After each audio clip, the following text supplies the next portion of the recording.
The HE-162 Volksjäger was a wood-built single-engine German jet fighter from World War II. It was designed to combat the heavy weapons installed on U.S. bombers as a weapons platform that could engage Allied bombers outside of their effective range. Since the Allied air forces greatly outnumbered the Luftwaffe and the German aircraft couldn't be maintained because they were being bombed like crazy, General Adolf Galland, the inspector of fighters of the Luftwaffe, suggested that instead of trying to fix this problem, they would just build more of the notoriously unreliable Me-262s to consume the resources they were already struggling to acquire. Someone else pointed out the fact that this would do nothing to solve the issue and that the Me-262s already had very unreliable engines and landing gear.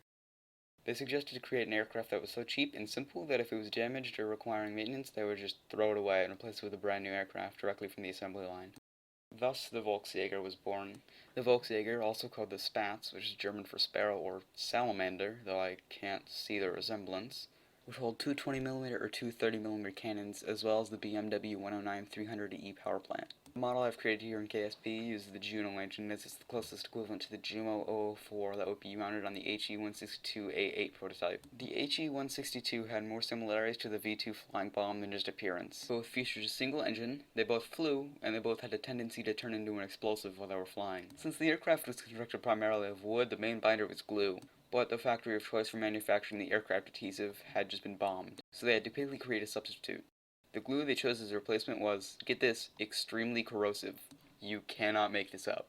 The first test flight was ended short when the nose gear door broke mid-flight due to the acidic glue, and then on the second test flight the aileron became detached from the wing and the plane crashed into the ground, killing the test pilot. Though I can't find how many 162s were deployed in the IJG-1, only 2 were ever shot down.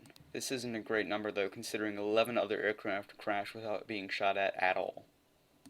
After all, the aircraft only carried 30 minutes of fuel, and a less than reliable construction had led to constant flameouts and mid-flight structural failures. The aircraft wasn't actually that bad. Most of the difficulties the HE-162 encountered were due to the fact that it was rushed into production. An experienced Luftwaffe pilot who had flown the HE-162 called it the first-class combat aircraft.